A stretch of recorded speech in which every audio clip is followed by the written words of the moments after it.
Tem uma coisa que o Vitor Júnior falou que é verdadeira, mas por ser verdadeira é rigorosamente perigosa. Você não vai fazer claro para me doar, não, né? Já falei 1 minuto? Não. Ele falou uma das coisas que ele falou, uma delas é verdadeira, mas ao mesmo tempo perigosa. O processo começa no executivo, mas acaba no legislativo, e aí começa o perigo. De vez em quando na Câmara nós temos discussões pesada acerca, hoje mesmo tivemos uma delas, acerca do papel do vereador. É muito comum as pessoas colocarem a responsabilidade sobre os problemas que a cidade acumula na cabeça do prefeito. O prefeito foi eleito com uma determinada proposta, o Flávio foi nosso candidato na última eleição, eu fui candidato na eleição anterior.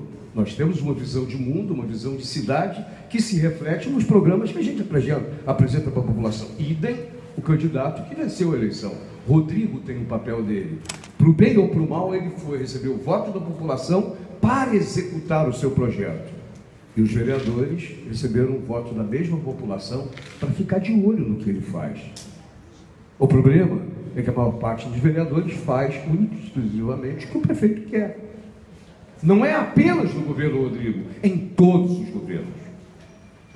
Então, quando algumas pessoas fazem perguntas a respeito da radicalização da participação popular, é evidente que o ideal da participação popular só será atendido quando nós migrarmos para um regime em que a participação é através dos representantes eleitos ou através da democracia direta.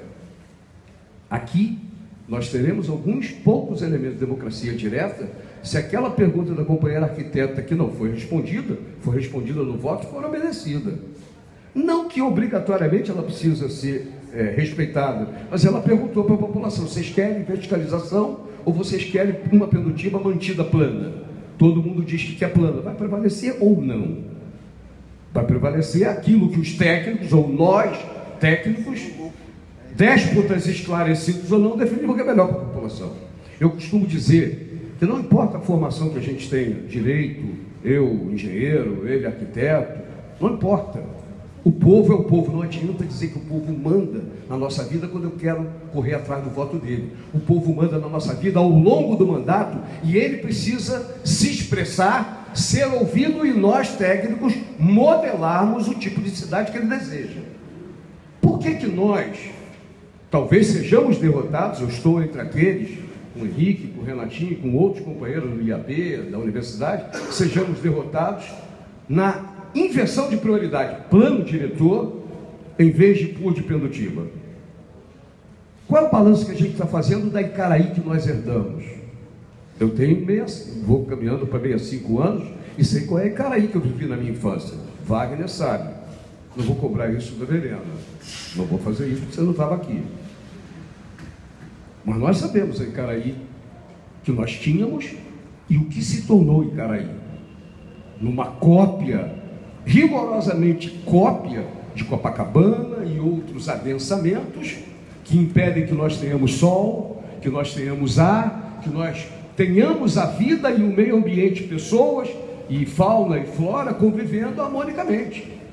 Nós vamos caminhar para o tratamento de 2 regiões importantes da cidade, a começar por Pendotiba, e no momento seguinte a região leste, sem fazermos o balanço da Niterói, que foi olhada em 92, e da Niterói que nós temos em 2015, é isso que está sendo feito. E dizer, me desculpe, aí tem uma visão, não preciso ser advogado, eu queria ver quem iria na justiça para prender Rodrigo se ele negasse licenças na região de Pendotiba. Duvido quem fosse para a rua para prender Rodrigo. Provavelmente o pessoal seria o primeiro a defender o prefeito Rodrigo se ele negasse licenças. Talvez os governistas não, porque os governistas fazem o que o Rodrigo quer, ou qualquer prefeito quer. Na realidade, construções estão sendo feitas em Pendotiba, Daniel, nós sabemos disso, com base numa legislação que não deveria ser aplicada. O governo atual costuma dizer que a maior parte das licenças, aquelas denunciadas com números pelo Henrique, são licenças concedidas pela administração anterior. justamente pela administração anterior. Nós queremos dizer o seguinte, pessoal: o que é mais importante para nós? Não é o fato da gente ser minoria ou perdermos votações na Câmara ou nas discussões com a população.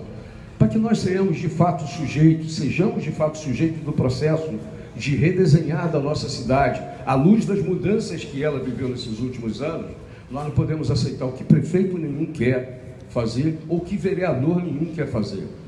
A gente tem que, infelizmente assim, discutir, estudar, entender por que nós temos diferenças na visão de construção da cidade.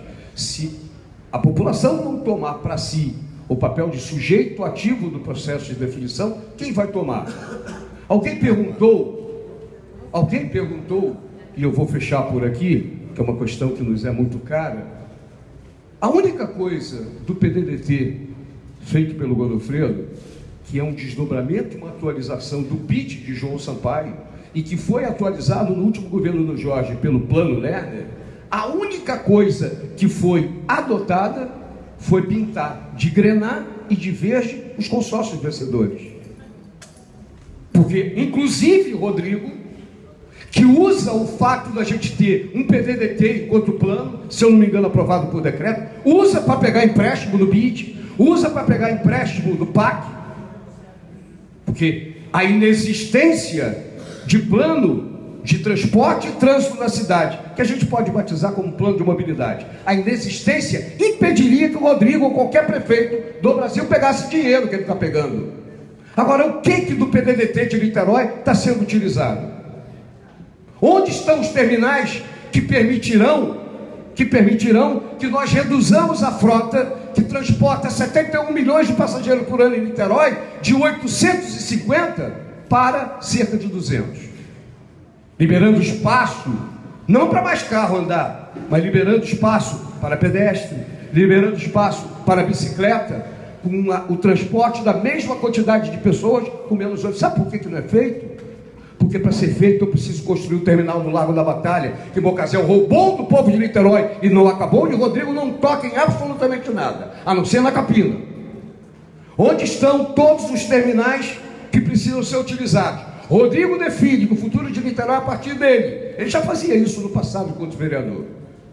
Ele enterrou no lixo da história de Niterói o Mauá, enquanto o padrinho e pioneiro na construção naval de Niterói. O rei da construção naval de Niterói já foi durante um tempo. Você não sabe disso.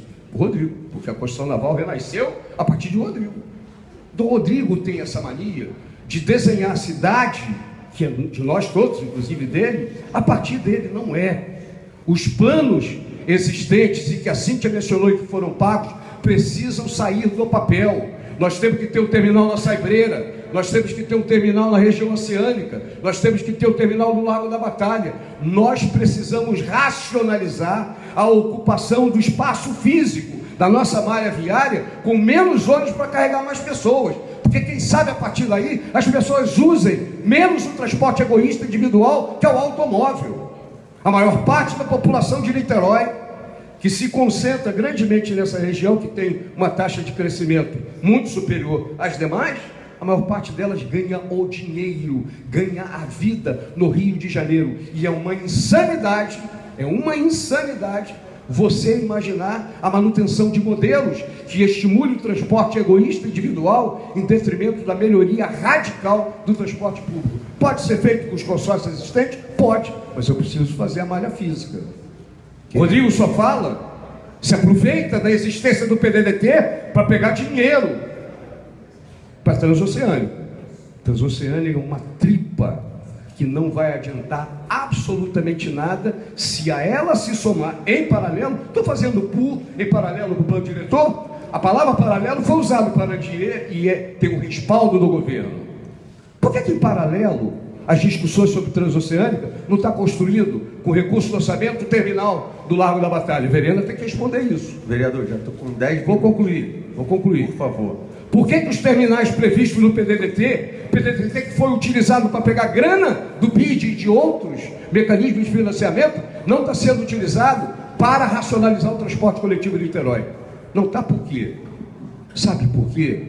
Porque os empresários de ônibus é garantido que eles utilizem uma frota que é 3 vezes mais do que é necessária para transportar os 71 milhões de passageiros de Niterói, e com uma tarifa que a CPI do transporte na Câmara mostrou que poderia ser muito menor do que os 3,40 que está sendo utilizado. Então a garantia da ociosidade da frota deles, que ocupa os seus espaços em 1/3 da capacidade oferecida, é garantida por uma tarifa que é feita de pai para filho, porque eles são os financiadores da campanha. Povo, só vai melhorar a nossa cidade se a gente entender que a cidade não é ou não pertence aos agentes econômicos que financiam campanha. Estejam eles em presídio em Curitiba ou não. Estejam eles em presídio ou Curitiba ou não. Não nos interessa isso.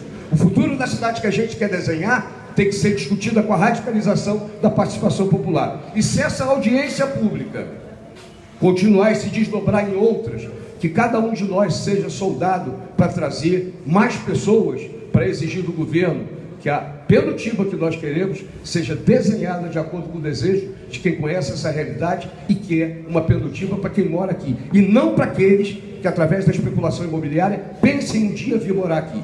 A gente tem que satisfazer e garantir a qualidade de vida para quem já mora. Não temos preocupação da construção civil, que quer construir mais de 200 mil residências para entupir Niterói e não garantir a qualidade dos futuros e sequer a qualidade dos presentes. Em nome da qualidade de vida, a população é fator primordial na definição dos rumos do PUR e do Plano Diretor de Niterói. Obrigado. Deputado Fábio Serafini.